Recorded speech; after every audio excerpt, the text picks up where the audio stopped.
నమస్కారం. ఆధ్యాత్మిక సుధాసాగరం ధర్మ సందేహాలు కార్యక్రమానికి సాదర స్వాగతం.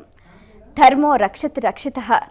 ధర్మాన్ని రక్షిస్తే ఆ ధర్మం మనల్ని రక్షిస్తుంది. నిత్య జీవితంలో మనం ఎన్నో రకాల ధర్మాల్ని ఆచరిస్తూ ఉంటాం. చాలా సందర్భాల్లో చాలా రకాల సందేహాలు కలుగుతూ ఉంటాయి, సహజమే. ప్రేక్షకులు వాళ్ళకు కలిగిన సందేహ నివృత్తికై ఎంతో శ్రద్ధగా మన ఈ కార్యక్రమానికి ఉత్తరాల ద్వారా, ఈమెయిల్స్ ద్వారా రాసి పంపిస్తున్నారు. వాటన్నిటికీ శాస్త్రీయ సమాధానాలు అందించడానికి మన ముందున్నారు హస్త సాముద్రిక సామ్రాట్, అమరావతి సిద్ధాంతి, ఆధ్యాత్మికవేత్త, మీ అందరికీ సుపరిచితులైన డాక్టర్ మాచిరాజు వేణుగోపాల్ గారు. వారితో మాట్లాడి మరిన్ని విషయాలు వారి మాటలో తెలుసుకుందాం. ఈనాటి కార్యక్రమాన్ని ప్రారంభిద్దాం. నమస్కారం అండి. శివోహం.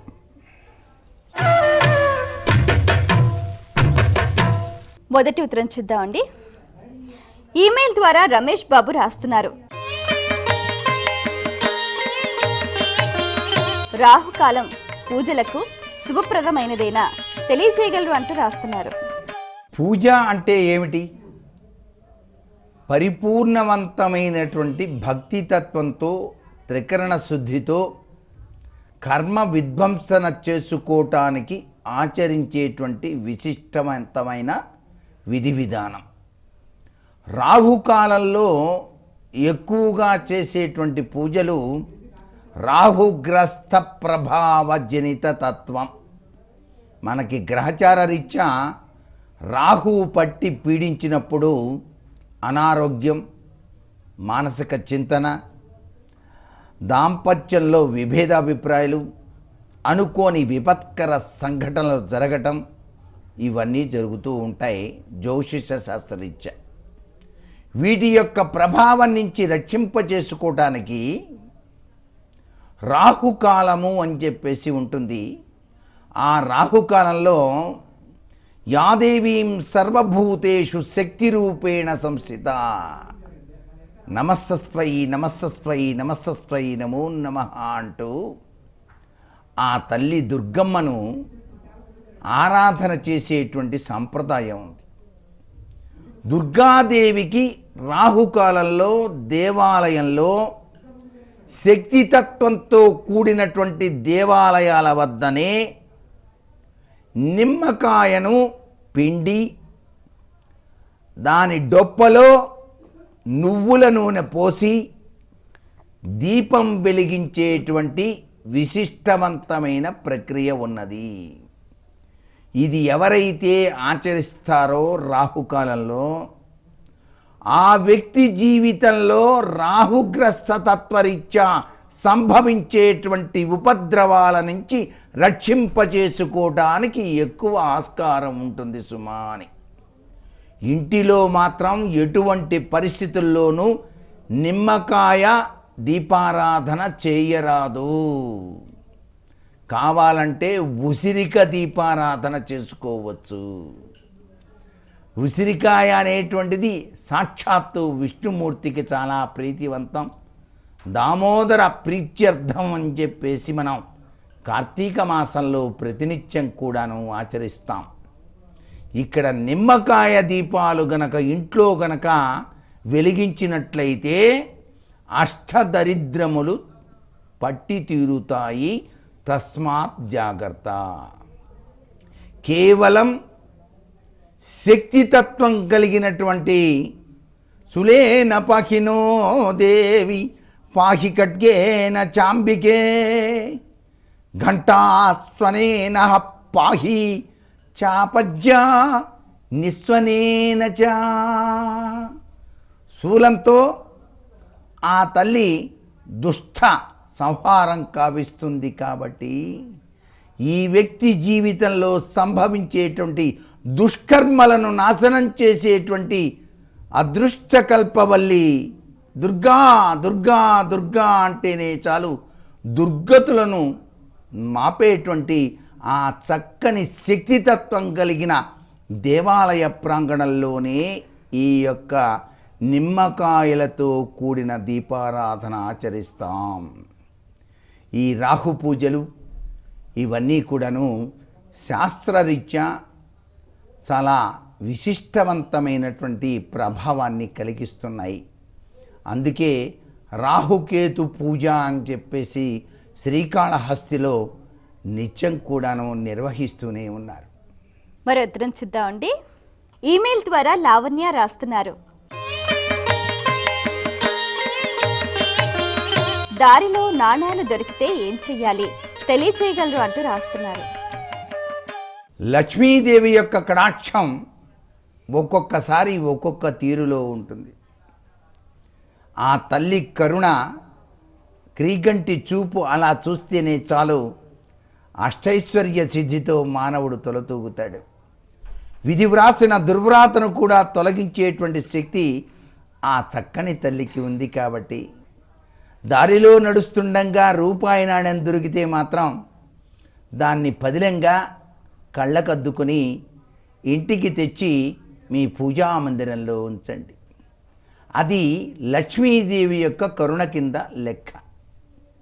అప్పుడు మీరు ఆలోచన సరళి, భవిష్యత్ నిర్ణయం, చక్కటి రూప కల్పన చేసుకొని విశిష్టవంతమైనటువంటి ధన సంపాదన చేసుకోవడానికి ఈ యొక్క చక్కని తల్లి యొక్క కరుణ ఆ విధంగా మనకు సహకరిస్తుంది.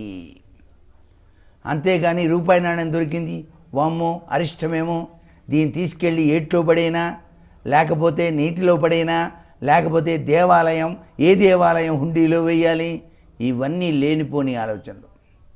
బజార్లో నడుస్తున్నప్పుడు చింతామణి దొరికింది అనుకోండి, దాన్ని తెచ్చుకోక ఏం చేస్తాను చెప్పండి. చింతామణి అంటే కోరిన కోరికలు తీర్చేటువంటి అమృత వరం ఆ చింతామణి. అటువంటి లక్షణం కలిగినటువంటి ఈ నాణ్యం ఉందే, ఈ నాణ్యాన్ని తెచ్చుకొని గనక మనం పూజా మందిరంలో ఉంచే, అమ్మ నీ అనుగ్రహాన్ని ప్రసాదించు తల్లి అని మనస్ఫూర్తిగా ధ్యానం చేస్తే చాలు, ఆ చక్కని తల్లి మనకు ధన సంపాదన మార్గపు ఆలోచనని మన మనస్సుకు కలిగించి దురదృష్టాన్ని తొలగిస్తుంది. కాబట్టి నాణెములు దొరికినచో చక్కగా తెచ్చుకొని ఇంటిలో పదిలపరుచుకొనవచ్చును. నిధులు నిక్షేపాలు, ఇల్లు కట్టేటప్పుడు నిధి దొరికింది, ఏం చేద్దాం? శాస్త్రసిద్ధంగా ఆర్కిలాజికల్ వాళ్ళకి తెలిస్తే వచ్చి తీసుకెళ్ళిపోతారు. తెలియకుండానే తవ్వుతుంటే నిధి దొరికింది. ఆ నిధి దొరికినప్పుడు ఏం చేయాలి? ఇదంతా లక్ష్మీదేవి యొక్క కరుణ అని చెప్పేసి దానిలో కొంత భాగం దాన ధర్మాలు చేయాలి. అంటే అన్నదానం చేయటం, దేవాలయం జీర్ణోద్ధరణకి ఉపయోగించడము, ఇలాంటివి చేసి మిగతా సొమ్ము తన లక్ష్మీదేవి అనుగ్రహంగా భావిస్తూ ఉపయోగించుకోవచ్చు, తప్పు లేదు. ఇక్కడ నాణ్యాలన్నా నిధులన్నా నిక్షేపాలన్నా ఒకటే. మరి ఉత్తరం చూద్దామండి. ఈమెయిల్ ద్వారా సాగర్ రాస్తున్నారు. ఆలయాల్లో చేయించే అర్చనల్లో గతించిన వారి పేర్లు చెప్పవచ్చా తెలియచేయగలరు అంటూ రాస్తున్నారు. ఆలయాన్ని దర్శించినప్పుడు తప్పనిసరిగా గోత్రనామం చెప్తాం. ఫలాని గోత్రోద్భవస్య అని చెప్పేసి ఆ గోత్రనామం చెప్పినప్పుడే పితృదేవతలు పైలోకాన్నించి ఆనందపడతారు. మా గోత్రం వాడు వచ్చాడయా, ఇవాళ శివుడికి అభిషేకం చేశాడు, మా మునిమనవుడు ఎవరో కాదు అని చెప్పేసి వాళ్ళు ఆశీర్వదిస్తారు. అందుచేత చనిపోయిన వారి యొక్క పేర్లు మాత్రం ఎటువంటి పరిస్థితుల్లోనూ చదివి అభిషేకాలు చేయించడం కానీ పూజలు నిర్వహించడం కానీ చేయరాదు. అయితే కళ్యాణం అప్పుడు మాత్రం కళ్యాణం చేస్తారే, అప్పుడు వంశము యొక్క గొప్పతనాన్ని అభివర్ణించేటప్పుడు పితృదేవతల యొక్క గోత్రంతో పాటు వీళ్ళ యొక్క ముత్తాత ఈయన, తాత ఈయన, తండ్రి ఈయన, తండ్రి యొక్క కుమారుడు ఈయన, ఇంత గొప్ప వంశం అని మాత్రం చెప్పుకోవచ్చు. నిత్యం మీరు దేవాలయాల్ని సందర్శించినప్పుడు మాత్రం పరమపదించిన వారి యొక్క పేరును స్మరించి గోత్రనామాలు చెప్పి పూజలు చేయరాదు. ఎప్పుడైతే మీరు మీ గోత్రనామం చెప్పారో ఆ గోత్రోద్భవులంతా కూడాను చక్కగా ఆ యొక్క పూజార్హతను పొందినవారు అవుతారు తెలియకుండానే. అందుచేతనే ఎప్పుడైనా సరే దేవాలయానికి వెళ్ళినప్పుడు బలాని వారి జ్ఞాపకార్థం అని చెప్పేసి కొంత దానాలు చేస్తూ ఉంటారు. ఏది కింద పరిచేటువంటి రాళ్ల దగ్గర నుంచి చెక్కుతారు. చనిపోయిన వాళ్ళ యొక్క జ్ఞాపకార్థం అవన్నీ కూడా అక్కడ ఉంటాయి. వచ్చేటువంటి భక్తులు తొక్కుతూ వెళ్తూ ఉంటారు. అనేక తీర్థక్షేత్రాలు దర్శించి ఉంటారు కదండి మానవులు. అలా తొక్కినప్పుడు వారికి మోక్షదాయకమైన ప్రభావం కలుగుతుందని ఆ విధంగా జ్ఞాపకార్థం అని చెప్పేసి కూడా దానాలు చేయవచ్చు. కానీ గుళ్ళో మాత్రం వాళ్ళ గోత్రం చెప్పి చనిపోయిన ఆయన పేరు చెబుతున్నానండి చెయ్యండి అంటే కుదరదు, శాస్త్రం ఒప్పుకోదు. ఇది అసలు సిసలైన ముఖ్య విషయం. మరి ఉత్తరం చూద్దామండి. ఈమెయిల్ ద్వారా కిరణ్ రాస్తున్నారు. శివ ప్రదోష వ్రతం అంటే ఏంటి తెలియచేయగలరు అంటూ రాస్తున్నారు. శివ శివేతి శివేతి శివేతి శివేతి వా భవ భవేతి భవేతి భవేతి వా హరా హరేతి హరేతి హరేతి వా భజ మన శివమేవ నిరంతరం. ప్రదోషవేళ శివార్చన చేయటం జన్మరాహిత్యానికి నిదర్శనం. ప్రతి నెలా కూడాను ప్రదోష పూజ చేసుకోవచ్చు. 15 రోజులకు ఒక్కసారి కూడాను ప్రదోష పూజ చేసుకోవచ్చు. సంవత్సరంలో మహాశివరాత్రి మహాప్రదోష పూజగా మనం అభివర్ణిస్తాం. ప్రతి నెలా కూడాను మాస శివరాత్రి అని చెప్పేసి అమావాస్య ముందు వచ్చేటువంటి చతుర్దశి రాత్రిపూట గడియలు గనక ఉన్నట్లయితే సాయం సంధ్యా సమయంలో శివార్చన చేయటం మాస శివరాత్రి ప్రదోష పూజ అవుతుంది. నిష్ఠగా ఎవరైతే ఈ ప్రదోష వ్రతాన్ని ఆచరిస్తారో ఆశుతోషుడైనటువంటి పరమేశ్వరుడు తన దివ్యవంతమైన అనుగ్రహ కరుణాకటాక్ష వీక్షణాన్ని పార్వతీదేవితో కూడి అనుగ్రహిస్తాడు అని చెప్పేసి శాస్త్రం. అందుచేత ప్రతినిత్యం కూడాను ప్రతి మానవుడు కూడాను ప్రదోష సమయంలో ఒక్కసారిగా మనస్ఫూర్తిగా హరహర మహాదేవ శంభో శంకర అని చెప్పేసి అనుకున్నా కైలాసవాసుడు ఆనంద తాండవం ఆడుతూ ఉంటాడు పార్వతితో కూడి. విష్ణుమూర్తి బ్రహ్మ సకల ముక్కోటి దేవతలు కూడాను సరస్వతీదేవి వీణ వాయిస్తూ ఉంటే బ్రహ్మదేవుడు చక్కగా తాళం వేస్తూ ఉంటే విష్ణుమూర్తి మధ్యలో వాయిస్తూ ఉంటే ఆనంద నాట్య తాండవం ఆడుతూ ఉంటాడు పరమేశ్వరుడు ప్రతినిత్యం కూడాను సాయం సంధ్యా సమయంలో. ఆ సమయాన్ని దృష్టిలో ఉంచుకొని మనం కనుక ప్రతినిత్యం కనుక 6 గంటల సమయంలో ఎన్ని పనులున్నప్పటికీ హరహర మహాదేవ శంభో శంకర అంటే నాట్యమాడేటువంటి పరమశివుడు కూడా నా భక్తుడు పిలుస్తున్నాడు పార్వతి మంచిది నాయన అని ఆశీర్వదిస్తాడుట. ఇదే ప్రదోష పూజలో దాగిన పరమార్థ లక్షణం. అందుకే ప్రదోష వేళ శివార్చన చేయటం జన్మసుకృత పుణ్యంగా మనకు శాస్త్రాలు అభివర్ణించాయి అన్నమాట. మరి ఉత్తరంలో వారి సందేహం చూద్దామండి. ఈమెయిల్ ద్వారా హిరణ్మయి రాస్తున్నారు. సుమంగళి స్త్రీలు మెట్టెలు ఎందుకు ధరిస్తారు తెలియచేయగలరు అంటూ రాస్తున్నారు. భారతీయ సనాతన సంస్కృతి సంప్రదాయంలో సుమంగళి అనగానే కట్టు బొట్టు గుడ్డ చక్కటి అలంకరణ ఇవన్నీ కూడాను మనకు శాస్త్రాల్లో చెప్పారు. పంచమాంగళ్యములలో విశిష్ట స్థానాన్ని పొందింది మెట్టెలు. మెట్టెలు ఎందుచేత ధరించాలి అన్నప్పుడు శాస్త్రీయత దృష్ట్యా ఆలోచన చేసినప్పుడు వంశము నిలపటానికి ఈ మెట్టెలు సహకరిస్తాయి.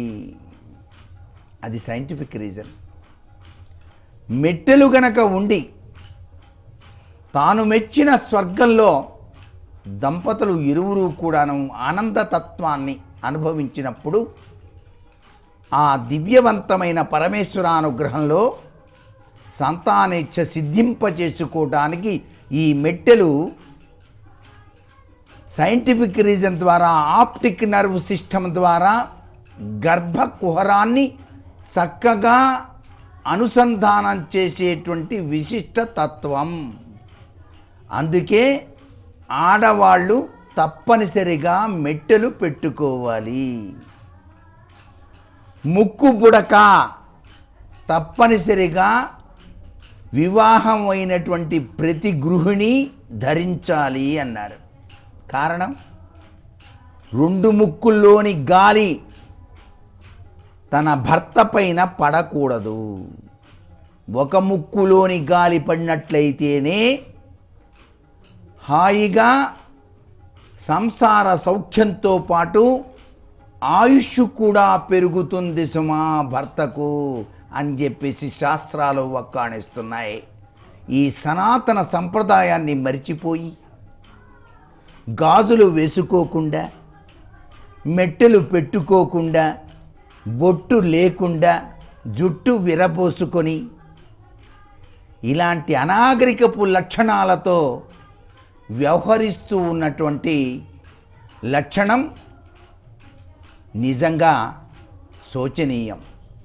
దీనివల్ల అనర్థాలు దపరిస్తున్నాయి. కాబట్టే ఈ అనర్థాలన్నింటినీ తొలగించుకోవటానికే మన భారతీయ సనాతన సంస్కృతి స్త్రీ మాతృమూర్తి ఈ విధంగా ఉండాలి సుమా అని చెప్పేసి ఆ స్త్రీమూర్తిని గౌరవించేటువంటి విధి విధానంలో ఇవన్నీ కూడాను ఆచార సంప్రదాయ రీత్యానే కాదు, ఆరోగ్యప్రదమైనటువంటి జీవితానికి సత్సంతానం కలగడానికి కూడా ఇవి తార్కాణంగా ఉన్నాయి.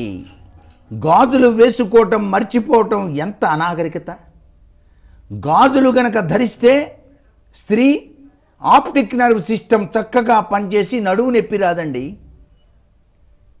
ఇప్పుడేం ఫ్యాషన్ అండి, గాజులు తీసి పారేస్తున్నారు. ఎంత ఘోరం చెప్పండి. గాజులు గలగలమంటుంటే లక్ష్మీదేవి ఇంట్లో తాండవిస్తుంది తెలుసా. అంత అద్భుతవంతమైనటువంటి సంప్రదాయం మన భారతీయ సంస్కృతి. అందుకే మహిళలందరూ మన భారతీయ సంస్కృతి సంప్రదాయంలో దాగిన అద్భుతవంతమైనటువంటి తత్వాన్ని అవగాహన చేసుకొని మరలా మనం చక్కగా ఆచరించి ధన్యులమవుదామా. మరి ఉత్తరం చూద్దామండి. ఈమెయిల్ ద్వారా జగదీష్ రాస్తున్నారు. సర్పదోషం ఉంటుందా, వివరించండి అంటూ రాస్తున్నారు. సర్పదోషం అనేటువంటిది జాతక చక్రరీత్యా వ్యక్తి పుట్టినప్పుడు ఆ యొక్క లగ్న బలాన్ని బట్టి ఆచరించేటువంటి విధి విధానాలు ఉంటాయి. అంతేకాకుండా వంశపారంపర్య రీత్యా ఆ వంశంలో ఏదైనా పొలానికి వెళ్తున్నప్పుడు నాగుపాము సూర్యభగవానికి ఉదయం పూట సూర్య నమస్కారాలు చేస్తూ ఉన్నప్పుడు తెలియకుండా కంటబడ్డది అనుకోండి, ఆ పాము వెంటనే ఈ వ్యక్తి చూశాడు కదా అని చెప్పేసి తలను నేలకు వేసి బాదుకొని మరణిస్తుంది. అది మహాసర్పదోషం, కర్కోటక దోషం. అది వంశానికి కూడాను పట్టి పీడిస్తుంది. అలాగే రెండు జంట నాగులు కలిసి ఆనందతత్వంలో విహరిస్తున్నప్పుడు వాటిని చూసి చంపినట్లయితే మహా కాలసర్పదోషం పట్టి తీరుతుంది వంశానికి. ఇటువంటి సర్పదోషాలు తెలిసి తెలియక చేసినప్పుడు ఈ దోష నివృత్తి కోసం సుబ్రహ్మణ్యేశ్వర ఆరాధన అనేటువంటిది మనకు పరమేశ్వరుడు ప్రసాదించాడు. అందుకే కర్కోటక కాల సర్పదోషం అని చెప్పేసి ఉన్నటువంటి వాళ్ళు బెంగుళూరు దగ్గర ఉన్నటువంటి కొక్కే అనేటువంటి సుబ్రహ్మణ్య క్షేత్రాన్ని దర్శించి సర్ప సూక్తం అని చెప్పేసి ఉంటుంది, చక్కగా నిర్వహించి పూజలు జరుపుకొని వచ్చినట్లయితే వంశపారంపర్యరీత్యా సంభవించేటువంటి కాలసర్పదోషాలు, కర్కోటక కాలసర్పదోషాలు ఇత్యాది సర్పదోషాలన్నీ కూడాను పటాపంచలైపోతాయి అని చెప్పేసి శాస్త్రం. సర్పదోషం వల్ల ఏం జరుగుతుంది? వంశము ఉద్ధరించబడదు, సంతానం ఆలస్యంగా కలగడానికి ఆస్కారం ఉంది. అందుకే జంట నాగుల ప్రతిమను తప్పనిసరిగా ప్రతిష్ఠ చేసేటువంటి విధి విధానం కూడా ఉంది. సంతానం కలగనటువంటి వారికి జన్మాంతర రీత్యా సర్పదోషం ఉన్నట్టు లెక్క అన్నమాట. నాగు పడిగ ఇంటిలో ఉంచుకొని నిత్యం కూడాను, చిన్నదే మరి పెద్దది పెట్టకూడదు ఇంట్లో, ఎప్పుడు కూడా బొటన వేలంత సైజు పెట్టాలి వాస్తుశాస్త్రరీత్యా కూడా. అలా బొటన వేలంత సైజు ఉన్నటువంటి నాగపడిగను నిత్యం కనుక ఆరాధన చేసినట్టయితే సర్పదోషాలు కూడాను తొలగిపోతాయి. ఓం సాం శరవణ భవ అనే మంత్రం సర్వే సర్వత్రా శుభదాయకంగా ఉంటుంది. సర్పదోషరీత్యా సర్పదోషం అనేది తప్పనిసరిగా మనిషిని పట్టి పీడిస్తుంది. ఈ విషయంలో నిష్ణాతులైనటువంటి పండితుల యొక్క అభిప్రాయాన్ని కనుక్కొని దానికి నివారణ ఉపాయాలు గనక ఆచరించినట్లయితే ఆ దోషాన్ని నుంచి బయలుపడటానికి ఆస్కారం ఉంటుంది. సుమా, చాలా సంతోషం అండి. మీ సమయాన్ని కేటాయించి మా ప్రేక్షకుల ధర్మ సందేహాలకు శాస్త్రీయ సమాధానాలు అందించినందుకు ధన్యవాదాలు. సర్వే జనా సుఖినో భవంతు. వీక్షించారు కదండి, ఇది ఇవాల్టి మన ధర్మ సందేహాలు కార్యక్రమం. మీకు కూడా ఏవైనా ఆధ్యాత్మిక ధర్మ సందేహాలు కలిగితే మా ఈ కార్యక్రమానికి మీ సందేహాల్ని క్లుప్తంగా, సూటిగా, స్పష్టంగా పోస్ట్ కార్డ్పై లేదా ఈమెయిల్ ద్వారా రాసి పంపించండి. మా చిరునామా ధర్మ సందేహాలు, కేర్ ఆఫ్ భక్తి TV, road number 92, Jubilee hills, Hyderabad 5,96,000. మా ఈమెయిల్ ఐడి bhakti@gmail.com. మరియు కార్యక్రమంలో మీ సందేహాలు మా పండితుల సమాధానాలతో మళ్ళీ కలుద్దాం. అంతవరకు సెలవు. నమస్కారం.